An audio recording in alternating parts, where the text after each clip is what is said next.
취한 모습까지 보였다는 것을 현실 교회에 대한 암묵적 뿌리가 거기서부터 쭉 이어져 왔다. 사탄의 세력은 주 1세기부터 오늘 이 21세기까지 사탄의 세력은 오늘도 지금 신천지를 통해서 알파코스를 통해서 다락방 교육을 통해서 세력들이 많이 지금 해서 아까운 영혼들이 지금 큰 사상을 붙들지 못하고 이렇게 있다니 안타깝기도 하고. 자, 그러면 우리가 성전 정화는 예수님의 죽음의 계기란 말 이미 말씀드리기서 한번 읽고 확인하고 넘어가. 제가 그 대목 읽겠습니다. 43페이지 동그라미 3번을 성전 어떤 사람들은 성전 청결이라 이런 말을 쓰는 것도 있고 이제 성결 정화라고 하는 게 그 청결이라 그러면은 이제 너무 이제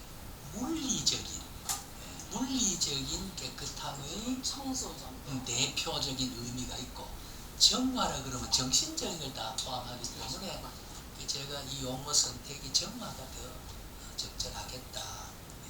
이 정화로 인한 예수님의 죽음의 계기가 아까 그 지도자들이 예수를 잡아 죽일 것을 했다는 그 말이 그 대목입니다. 하나님의 아들로서 예수님은 성전 본질이 이렇게 퇴색돼요.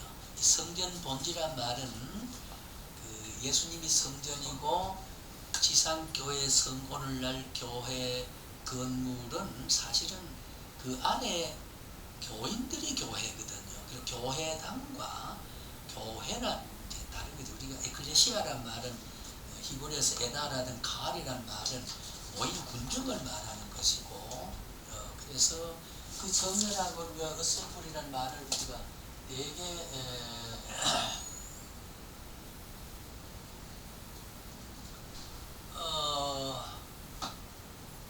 하나님의 성회가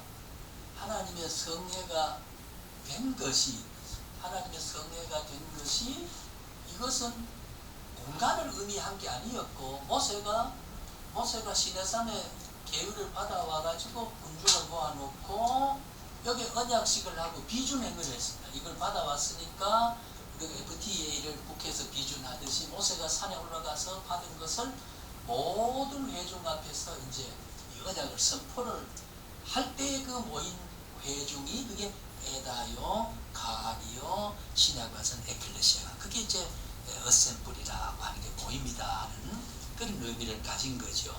그러니까 보면은 여기서 말하는 성전이라는 개념은 신약에 와서는 영적 교회로, 그 당시에는 아까 율법의 교회가 지성소에 놓이기 때문에 하나님 임재적 좌소를 했기 때문에 성전이지만은 오늘은 교회와 교회당은 다르다.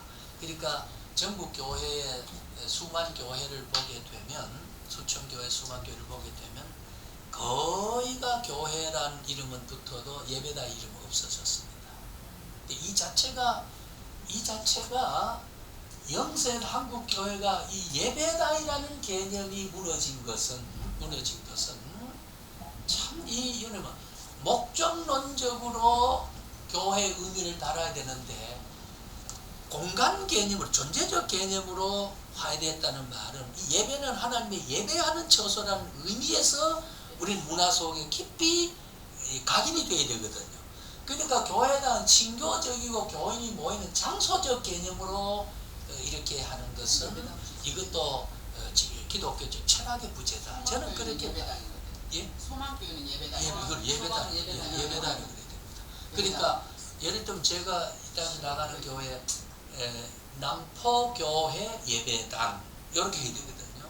그러면 영락교회 예배당 해야 되는데, 그 영락교회라는 안에 구원받은 백성들이 모여서 예배하는 집이라 이런 뜻이지요. 그렇게 돼야 되는데 그 예배당이 여수의 어느 가면은 선교 초기에 그게 선교 받은 것도 예배당이라고 했어요. 저도 한번 봤어요. 여수에 가서. 저도 예배당에는 저기 있었어요. 그렇죠. 예배당입니다. 예배하는 예배당이란 말은 지극히 좋은 말이거든요. 그 하나님과 섬기는 다이고 헌신의 집이고 그렇게 보니까 거기에는 하나님의 예배만 자녀들이 보니까. 모여서 네. 영광 돌리는 교회는 어쩌면 코이노니아가 예, 교회가 교회는 될수 있어요. 그 안에 조직이 네, 있죠. 네.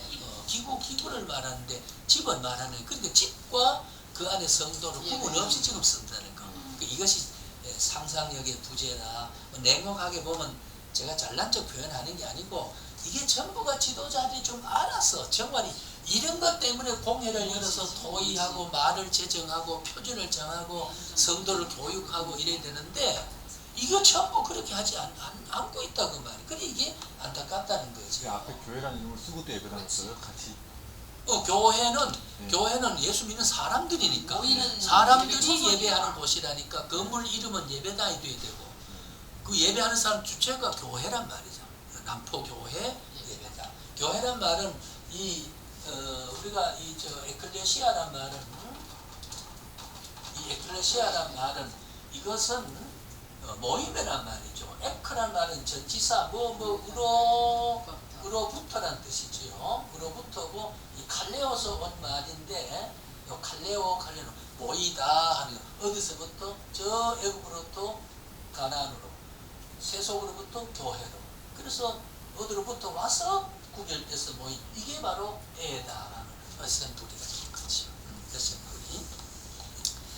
자, 그러면은 성전 정화로 인한 예수의고 우리가 한번 읽어. 하나님의 아들로 예수님은 성전의 본질이 이렇게 퇴색되어가는 것을 묵과할 수가 없었으며 하나님께 대한 열심히 매매하는 사고 파는 이 매매란 말은 확대하고 좀 이 지나친 비약을 시키면요 오늘날 또 여의도 어느 교회는 어느 교회는 말하자면 짐작은 될 일이지만은 권사 한 번 받는데 1,500만 원.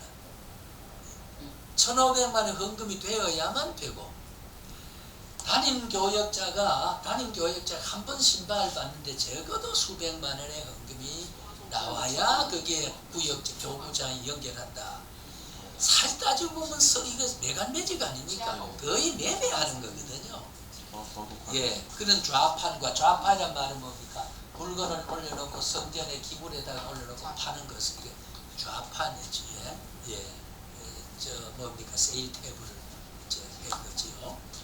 이 매물을 엎으셨다. 하나님의 집으로 장사하는 집을 만들지 말라는 예수님의 열심은 유대 당국자들과 성전 교권자들 그리고 매매장의 이해관계자들로 미움을 받는 계기가 되었다.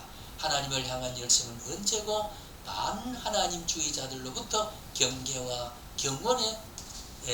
경원을 받듯이 하나님의 아들로서 그 경원이란 말은 멀리 내치고 거리를 두는 거지요. 받듯이 아들로서 하나님이 행한 성실한 사역은 즉각적이어도 지속적으로 유대 기독권자들의 반발을 불러일으켰다. 그리고 그것은 결국 예수님은 죽음으로까지 이어졌다.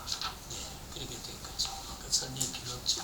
그 다음에 44페이지에 기이한 표적의 의미를 앞서 말한 것을 간단히 한마디로 정리하면은 그리스도의 영광이 기이한 표적으로 사람들 앞에 실현된 것은 장차 동족들 앞에 여기서 말한 동족은 유대인을 말하고 영적 동족은 세계의 그리스도를 통해 선택받은 영적 이스라엘이 전부가 우리가 동족이지요. 나타낼 때 더 큰 하나님의 기적을 암시한 사건, 아까 암시란 말을 이미 했습니다만 4번에 물로 포도주 만든 기적은 그리스도의 자연적 지배권을 확증하여 주는 일례고, 그러니까 이걸 해서는 예수님이 어떻게 됐습니까? 갈릴리 바다에 바람을 잠잠케 하고 물은 잔잔케 했지요. 이게 더 큰 잠잠케도 하고 잔잔케도 하고 하는 이러한 자연 지배권을 예수님은 많이 이제 보였습니다. 나타나 보였지요. 그 다음에 5번째, 그리스도께서 성전 계신 것은 아버지 집에 있는 것이 당연한 것으로 강조하고 이는 자신의 신적 주권을 제시한 것으로 본다. 이건 아까 설명했던 거고, 본장의 표적들은 예언적 표적임과 은혜의 표적들이기도 하다는 말. 이것도 이후에 이제 설명 조금 될 거. 그러면 예수님의 처음 표적에 대한 우리가 의미적으로 한번 분석을 하면 2장 1절 12절까지인데, 자, 그 첫 표적까지를 제가 읽겠습니다. 요한복음의 전기사는 그러니까 우리가 1장에서 21장까지의 전기사는 예수가 그리스도이시며 하나님의 아들인 것에 집중된다. 지금까지는 세례 요한과 처음 제자들이 증언을 통하여 이를 증거했고 이제부터는 그의 하신 일을 통해 증거한다. 여기 이제 사역에 대한 사역이다. 처음에는 수단적인 복음 전파의 인간에 대한 수단을 통해서 제자를 통해서 세례 요한을 앞서 가지고 예수가 누군 것이라는 그 첩경을 평탄케 하러 온 거지요. 이 첩경이란 말은 헬라어로 트리부스라는 말인데 이 트리부스라고 하는 이 말이요. 이 트리부스란 말은 첩경이란 말입니다. 첩경은 지름길이란 뜻이에요. 지름길인데 여러분 보세요.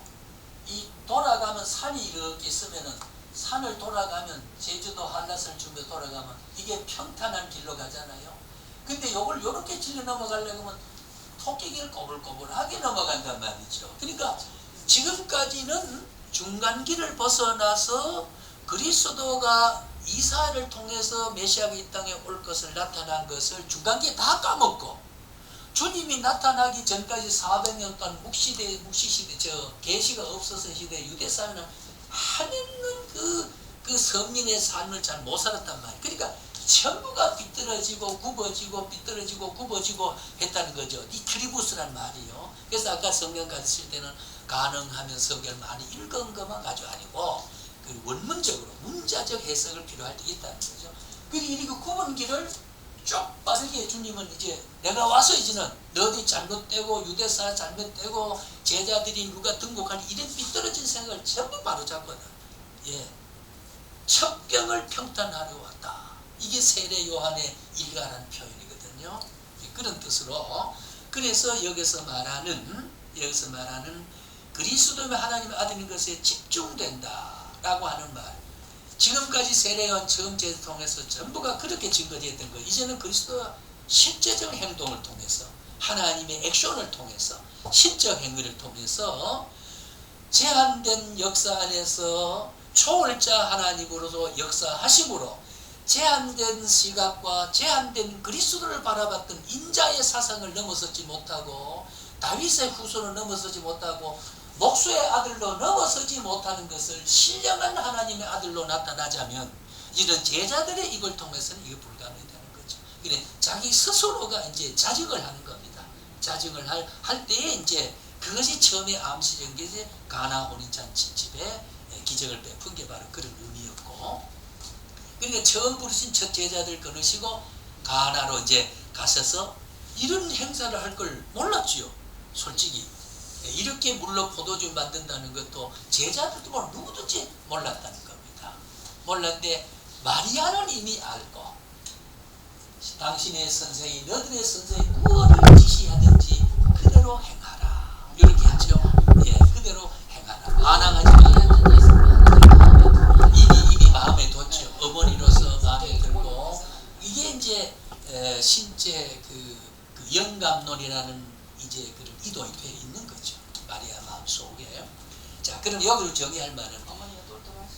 그렇죠. 그렇죠. 참 그 평범한 여성 같으면 처녀가 잉태하게 되면 거의 자기를 하려고 그러거든요. 그렇지 않고 거기 누가복음에 보면은 마리아의 창가가 나와 있습니다. 그 마리아가 그렇게 하지 않으면서도 이 계집종에게 하나님 그게 나타나기를 원한다는 그 기도 보면은 마리아는요. 그래서 가톨릭은 이 사상을 굉장히 중시 여기는 이 마리아 창가에 보면 그렇게 나타나 있습니다. 그러니까 막 그는 그것을 고민하지 않고 그걸 환영해. 요셉도 참 점잖하잖아요. 은근히 떼려고 했다. 발설하면은 저 망신이고 마리아 망신이니까 은근히 파혼을 하려고 했지요. 그러면서도 요셉의 현동을 해줬습니다.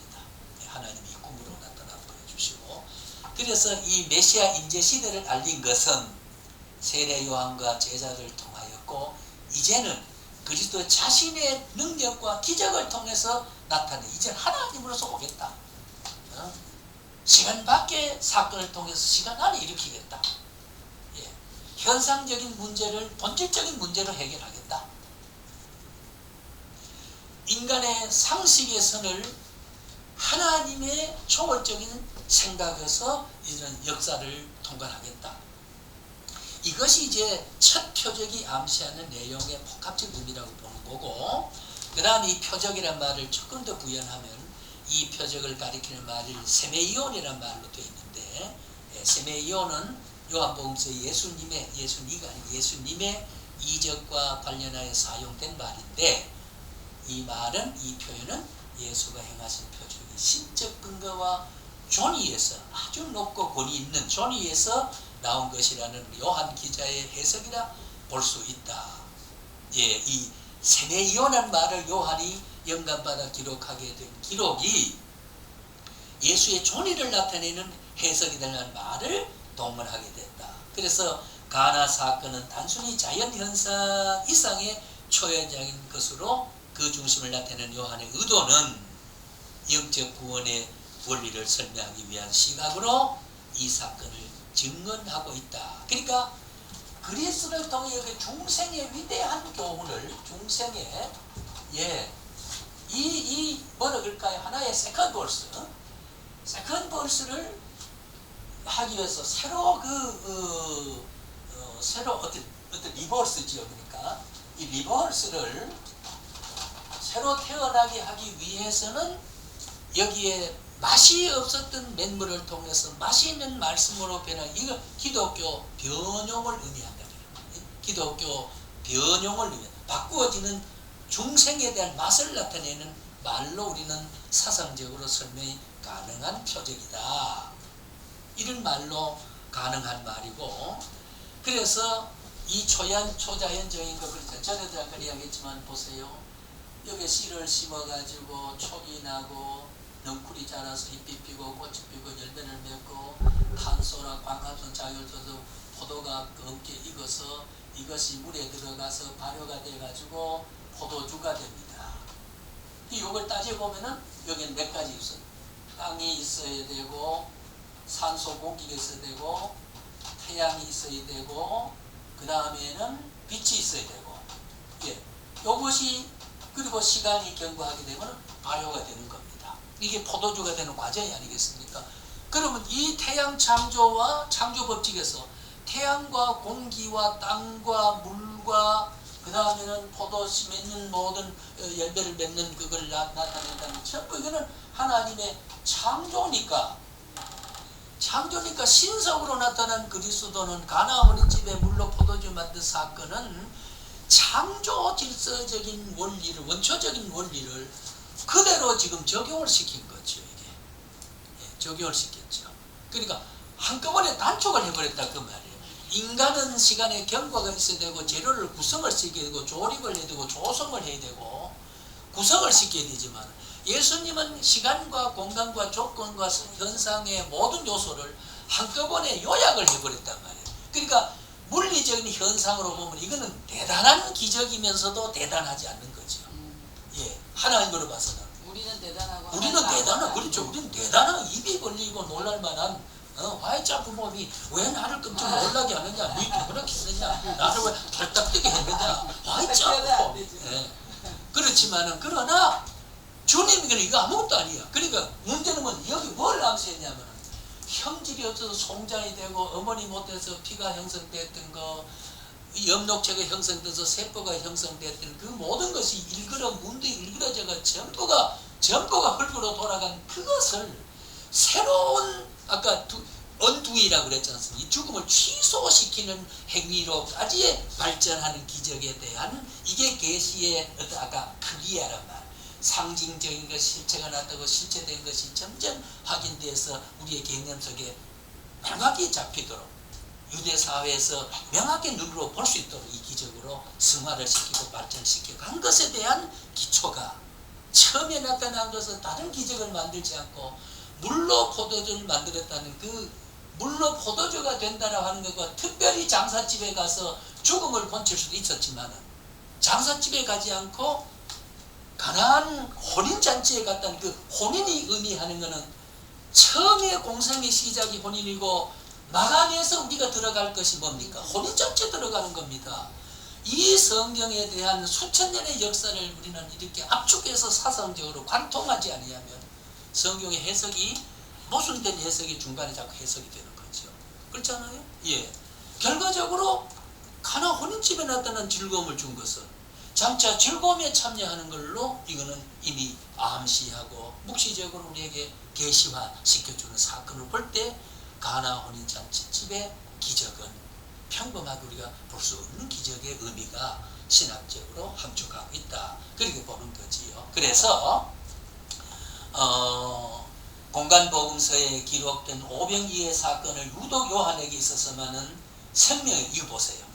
오병이어를 떡을 보리떡 2개, 물고기 5마리, 물고기 2마리와 보리떡 5개를 통해서 5천을 먹인 사건을 공간복음은 다른 제자들이 그렇게 기록했지만 거기서 이어서 그것을 넘어서서 생명의 떡이신 그리스도와 연결시키는 노력한 것은 요한복음의 그리스도의 하나님 되심에 대한 대단히 신성을 공간복음이 말 못한 것을 제4복음에서 구체화시켜가는 이 놀라운 하나님의 이 계시 영감론이라는 것은 절묘한 거죠. 그래서 우리가 기독교 신학에서 제4복음이 요한복음이 빠져가지고는 이게 안 된다 그 말이야. 왜? 떡을 보고 따라갔던 사람들이 했지만은 그리스도로 발견 못하고 신성을 발견 못하니까 주님 죽을 땐 다 도망갔습니다. 떡을 먹었던 사람은. 예, 맞습니다. 그러나 그것에 대한 보완으로 제4복음에서는 그리스도가 하나님의 아들이라고 하는 이 자체에서 접근하고 있다는 이 제4복음의 가치가 그런 의미에서 공간복음의 보충이면서도 기독교에서 빼지 못한 이 히브리서와 로마서와 요한복음 앞부분의 연결은 이게 굉장히 삼각관계를 이루면서 기독교 복음의 그 정립이라 그죠? 정립이란 말이 무엇이에요? 내가 글자가 이상하게 되네. 소점자인데 소점자란 말은 소치 이렇게 꼭지가 있고 이렇게 있지 않습니까? 여기다가 발이 이렇게 3개 붙었어요. 3번 균형 잡게. 그래서 정립이다. 소점자가 3발이 이렇게 있어서 넘어가지 않도록 하는 3발이라는 거죠. 3발. 예. 이의령 교수는 3이라는 숫자를 가지고 그의 수상집을 내는데 제가 청년 때 그 책을 아직도 기억납니다. 우리의 가래줄 있지요. 가래줄은 2사람이 끊으려고 한 사람이 이 삽을 잡은 거. 이게 끈의 문화와 이 삶의 그 가래의 문화라고 하는 게 얼마나 한국의 협동심에 대한 사상을 특성을 말하는 그 놀라운 그의 관찰력이 이어령 씨가 오늘의 이어령 씨가 명사가 된 이유가 그런 관찰 때문에 다 된 거죠. 예사를 안 보는 거죠. 예, 그래 안 본 거죠. 예사를 안 본 거죠. 그래서 일본 사람을 축소지향성에 대한 흙 속의 바람 속에 이것이 한국이다. 흙 속의 바람 속에 이것이 일본이다 해가지고 트란지스트 미국에서 도입하면 그거는 조그맣게 만들어요. 이만한 게 책사 놓고 저 모신기 안에 나가 논독에 놓고 들으면서 일했던 그것이 주머니에 넣어가지고 4-10을 꽂고 하도록 이렇게 소니에서 만들어가지고 그래서 이 축소지향성이다. 그 좀씨는 좀씨대로 그래. 모방의식이 강했지요. 우리는 그 짓 못했을 때 일본은 부자 된 거죠. 예. 자, 그러면 거기서 또 소경곡에 이제 단연히 바꿔지니까 이번에는 역으로 안전사님이 곡의 그 대목을 또라고 하겠습니다. 또 초동을 고치는 표적에서도 예수는 세상의 빛이시라는 관점, 죽은 나사로를 살리시면서 예수는 자신이 바로 부활이요 생명이라는 관점을 강조. 역시 요한만이 갖는 목적 있는 기술이다. 마찬가지로 가나의 혼인잔치 표적도 그 중심은 예수이다. 요한 기자에게 있어서 잔치집의 신랑과 신부가 누구인가는 그리 중요한 문제가 아니었으며 또 그들이 예수와 무슨 관계가 있는지도 관심사가 아니었다. 요한 기자에게 있어서 이 표적 기사의 중심 관점은 오직 예수이다. 그렇습니다. 오직 only Christ. 예, only one Christ. 오직 한 분 예수 그리스도에 초점을 맞추었다. 이게 요한의 귀한 기사라 보는데, 그러니까 한마디로 아까 말씀 다 정해.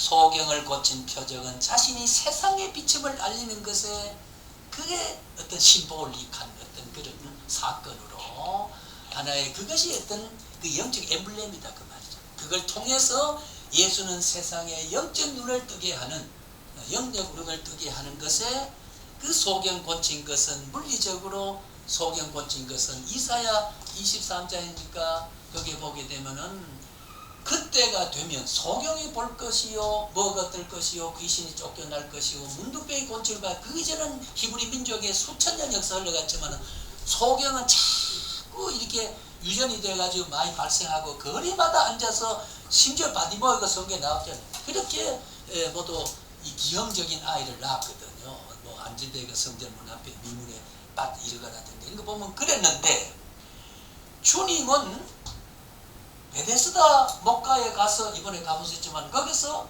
38년대를 이렇게 세운 그 걷게 한 것도 이 영적 안집의 영적 의미를 다 한 개의 사건을 계시적 암시를 다 담고 있다는 거죠. 성경 이걸 해석해 내지 않으면 표피적인 문맥만 가지고는 성경의 사상을 놓치게 된다는 말이고 그 다음에 소경을 눈을 뜨게 했다는 말은 장차 그거는 수많은 세상의 빛으로 오신 분 우리가 성경학교 빛이라는 말을 전사님이 썼습니다만 이 라이트라고 하는 이 빛은요 예수님 자신의 속성이거든요. 예수 자신의 속성. 그래서 죽은 나사로를 살린 것은 그의 부활을 이미 의미했고 그 사두개 유대인들은 부활을 믿지 않았습니다. 실제로 부활을 믿죠. 그래서 누가복음에 나사로 까닭에 유대인이 많은 유대인이 예수를 믿음이더라 했거든. 안 믿었거든요. 그리스도를. 그러니까 나사로 죽은 자리에서 살리신 그 여러분 언두인감으로 죽음을 취소한 사건 속에서 야 우리가 죽어도 사는구나. 그러니까 사두개인이 SNF파나 사두개파나 개바파나 이런 게 있었을 때 바리새파 제일 수석과 제일 집권한 게 바리새파 아닙니까? 이 사두개파는 부활을 안 믿었어요. 육체 부활을. 그래서 이걸 보고 사두개파 예수를 믿게 된 거지. 이 사건은 거기 있어요. 그러니까 기적이라고 하는 거 오늘날 부흥사들이라든가 성도들이 기도원에 가서 기적을 체험하려고 하는 거 기적보다 더 기적은 2000년 예수가 내가 믿어진다는 기적보다 더 큰 기적은 없습니다. 모든 기적은 지금 보면 전부가 예수를 믿게 하기 위한 기적이잖아요. 불쏘시기에 불과하단 말이에요. 그러니까 오늘 그 기적이 그렇게 필요하다면 계속 오늘 또 기적이 나타나야 됩니다. 그러니까 오늘 성경 신학이 발전되지 않고 성경 원전에 대한 영감론에 대한 이해가 부족하기 전에는 무슨 시각적으로 봐야 예수를 받아들입니까? 그러니까 여러분 잘 아신 대로 평양신학교를 중심해서 전국에 부흥을 할 때 전부 기적이 일어났지 않습니까? 제가 소년 후기실에 박태선 장로 서울 한강변에 할 때에 강대희라는 친구하고 와서 아이 딱 들어붙은 걸 강대를 넣고 주 예수 이름으로 말하니 나서는 이름으로 팔이 펴질지어다. 질전에 그 수십만 모였던 게 그래서 그냥 밟아 이렇게 떠오는 걸 봐. 그래 강대희가 그렇게 불신하던 놈이 예수를 믿었잖아요. 내가 끌고 가서 예수를 그런 일이 저도 체험했습니다. 그럼 예수 믿는 것보다가 기적이 더 우선하는 게 기적은 주님이 하는 일이고 주님이 하는 일은 내 마음속에 그리스도가 하나님 아들로 구주로 믿어지는 것보다가 더 기적은 없는 거지요. 우리는 하나님의 기적을 지금 경험하고 기적을 품고 살아가는 겁니다. 그리고 나사로의 살림이 그렇고 그 다음에는 혼인잔치의 표적도 그리스도 중심이고 요한기사에서 표적기사의 중심의 관점은 오직 예수다는 거죠. 네, 예수가 바로 이게 그래서 기독론을 강조를 하는 겁니다. 그 다음에 그 윗부분은 기복에 대한 부연 설명이니까요. 부연 설명이니까 지금 시간이 가서 그 45페이지 밑에 부분까지만 잠깐 읽고 우리 신전사님 잠깐 읽어주시고 간략하게 정리해서 시간 마치겠습니다. 혼인잔치집에 예, 거기서 혼인잔치집에 청함을 받은 예수님과 제자들 초청받은 곳 2장 1절로 2절 사흘 되던 날 갈릴리 가나에 혼인이 있어 예수의 어머니도 거기 계시고 예수와 그 제자들도 혼인의 청함을 받았더니 갈릴리 가나는 나다나엘의 고향이다. 예수의 어머니도 거기 계시고 사도 요한은 마리아의 이름을 결코 말하지 않는다. 요셉이 등장하지 않는 것 보아 그때 이미 죽은 것으로 판단된다. 마리아가 이곳에 와서 중요한 역할을 한 것으로 보면 신랑과 특수한 관계가 있는 듯하다. 예수님의 성역의 시작, 예수와 제자들의 초청받음, 표적의 기회를 맞음. 1장 2절.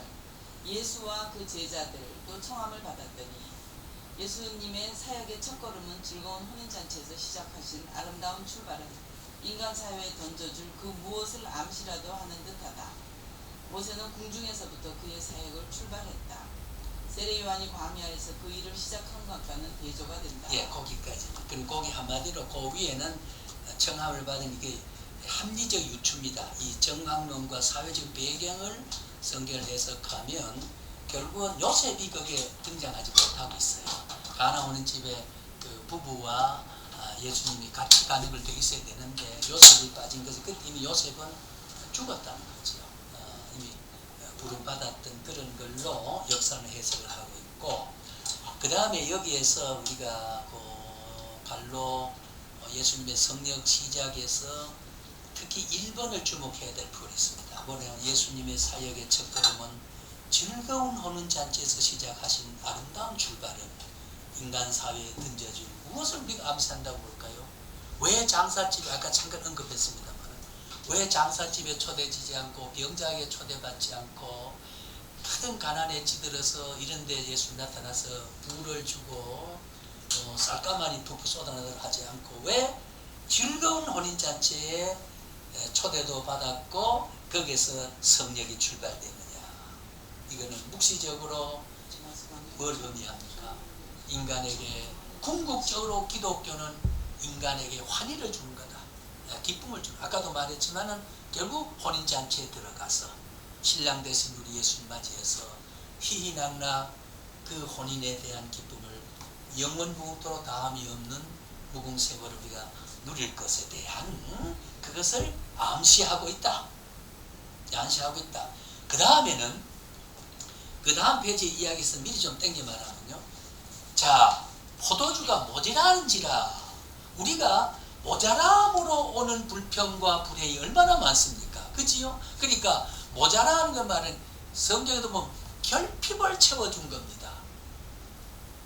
지금도 주님의 충만한 조건은 궁극적으로 구원을 채워주지만은 우리가 우리 생명이 없는 것을 생명으로 충만성을 채워주지만은 그 생명을 보존할 수 있는 생명 외적인 생명의 수단적 가치도 주님은 인류에게 결핍을 채워준다. 예, 결핍을 정신적으로 추구하는 것도 기도로 응답받을 수 있는 거고, 물론 궁극적으로 섭리 속에 있지만은 섭리 속에 해버리고 기도하는 통로를 주죠. 기도하는 아버지를 부르짖지 않고 이루어지면 이게 하나님으로부터 왔는지 안 왔는지 받은 자도 모르고 주변의 사람도 감격거리가 없으니까 자녀들은 감사하고 찬양하고 살 사람이 없기 때문에 반드시 기도해서 그래서 응답받은 통로를 알아서 하나님의 실존을 항상 우리 그런 의미에서 기도가 중요한 역할을 응답받을 것이지만은 예, 그렇게 해주신다는 거죠. 그래서 여기서 우리는 현실적인 말을 표현하면 민생고를 풀어 즐거움을 주고자 하니 결핍을 채워 모자란다는 말을 예, 여섯 탕월이 가득이란 말하고요. 모자란다는 말하고는 굉장히 대조적 용어를 거기에 구성을 시켰습니다. 이 모자람을 가득 물을 담은 걸로 채워 주게 되고 밋밋한 맹물을 맛이 좋은 포도주로 만들었다는 기독교 변형과 변화와 중생에 대한 성화를 의미하는 것 하다. 그래서 여기 시작했듯이 모세는 궁중에서부터 사역을 출발했고 세례 요한은 광야의 일을 시작을 했다. 그 대목에 제가 한번 읽지요. 그런 사역의 환경을 보면 요한은 광야의 사람, 최초의 기독교 개척자지요. 그리스도는 거리의 사람, 그리스도는 거리 가운데 교회를 세웠어요. 기독교는 거리 종교라고 그런 의미에서 거리 종교죠. 가는 곳마다 주님은 교회를 세운 것이지요. 불교는 심산을 찾아 그 사찰을 세우고 상간 종교를 이루는 데 비해서 우리는 거리 종교다. 그래서 심산유곡의 변화산에 들어갔다가도 산 아래 내려가자고 했던 주님은 우리는 산 아래 인생들과 함께 슬픔을 짊어지는 것이 이게 십자가의 정신이었다. 그런 날인데 거기에 대한 내용을 조금 제가 더 구체적으로 했는데 이거는 뭐 이미 말했던 내용에 대한 정리니까 거기에 모자란지라 거기에 피스테헤산토스라고 하는 말로 돼 있는데 양의 부족을 말하고 그 다음에는 또 둘째는 질적 부족을 말하고 셋째는 한계에 미치지 못함을 뜻한다. 참 인간은 역시 모자람을 안고 주님이 나타나지 않으면 결핍을 안고 살아갈 그 역사 속에서 구원을 얻지 못한 이 결핍된 생명이 결핍된 역사 속에 주님이 오셨다는 충만한 조건이 이 가나 혼인잔치의 모자람의 역사에서 가득 채우는 역사에서 얻어지는 구속사적인 사상의 매우 깊은 의미를 가지고 있는 것이다. 예, 그래서 모자람에 대한 방책은 부족으로 당황한데 당황입니다. 황인데 거기서 그때 잔치집인데 어머니 말에 부족을 고했고 그게 부족을 상황 인식했지요. 예수 능력을 말해하는 믿고 도움을 기대했지요. 예수님의 인간의 결핍의 문제를 해결하실 초월자로 되어 있다는 거. 그래서 그 정리까지는 다음 시간에 다음 한 시간에 알려줍니다. 땜으로서 나도 2장은 1장의 시간이 많이 갔지 2장은 2시간으로 다. 그러나 이것도 사건적 그냥 짚고 넘어가면 간단합니다만 그러나 왜 우리가 유월절을 강조했고 성전 청결을 강조했고 왜 가난 혼인집을 이렇게 열어가지고 초도의 2장에서 그리스도의 로고스로 오신 성육신한 그리스도를 이어서 사건을 연결한 그 의미가 뭘 의미하느냐까지를 찾아내는 것이 그 2장의 학습에 우리가 깊이 좀 몰입을 할 필요가 있는 것 같습니다.